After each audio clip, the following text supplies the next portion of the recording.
വീഡിയോയിലേക്ക് എല്ലാവർക്കും സ്വാഗതം. ഇന്ന് നമ്മൾ ഡിസ്കസ് ചെയ്യാൻ പോകുന്നത് ബിസിനസ് ചെയ്യാൻ ആഗ്രഹിക്കുന്നവർക്കും ബിസിനസ് ചെയ്യാൻ പോകുന്നവർക്കുമുള്ള കുറച്ച് ടിപ്സ് ആണ്.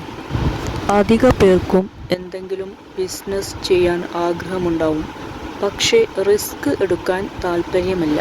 നോ പെയിൻ നോ ഗെയിൻ എന്നു കേട്ടിട്ടില്ലേ? അതായത് റിസ്ക് എടുക്കാതെ നമുക്ക് ഒന്നും തന്നെ നേടാനാവില്ല.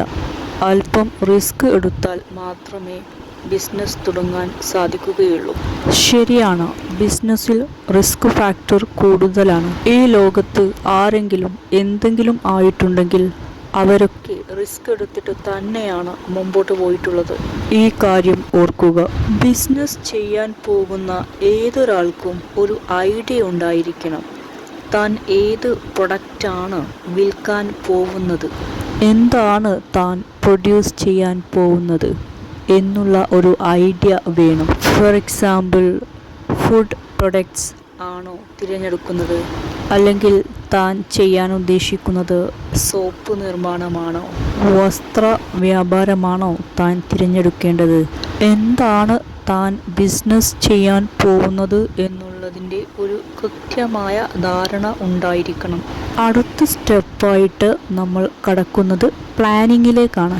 നമ്മുടെ കയ്യിൽ എത്ര ഫണ്ട് ഉണ്ട്, ഈ ഒരു ബിസിനസ് തുടങ്ങുവാൻ വേണ്ടിയിട്ട് എത്ര ഫണ്ട് ആവശ്യമുണ്ട്, ചെറിയ രീതിയിൽ തുടങ്ങുവാൻ എത്ര ഫണ്ട് ആവശ്യമുണ്ട്, അതുപോലെ കുറച്ച് വലിയ രീതിയിൽ തുടങ്ങുവാൻ എത്ര ഫണ്ട് ആവശ്യമുണ്ട്.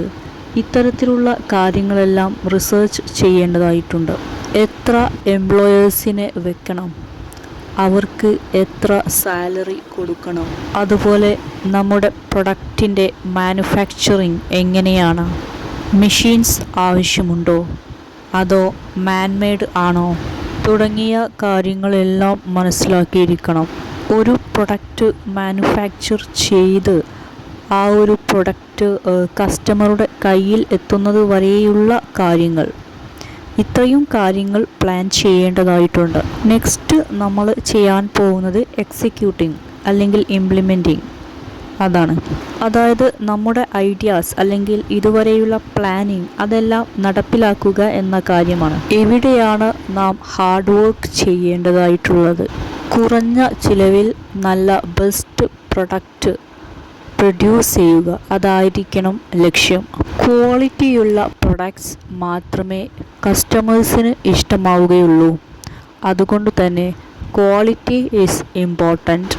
കുറഞ്ഞ ചിലവിൽ ക്വാണ്ടിറ്റി കൂടുതൽ ഉണ്ടാക്കാൻ നോക്കുകയല്ല വേണ്ടത്, മറിച്ച് ക്വാളിറ്റി കൂടുതലുള്ള പ്രോഡക്ട്സ് കൂടുതലായിട്ട് അതിൻ്റെ ക്വാണ്ടിറ്റി കൂടുതലായിട്ട് ഉണ്ടാക്കാൻ വേണ്ടിയിട്ടാണ് നോക്കേണ്ടത്. കസ്റ്റമേഴ്സിന് പ്രൊഡക്റ്റ് ഇഷ്ടപ്പെട്ടാൽ മാത്രമേ ഒരു ബിസിനസ് മുമ്പോട്ട് പോവുകയുള്ളൂ.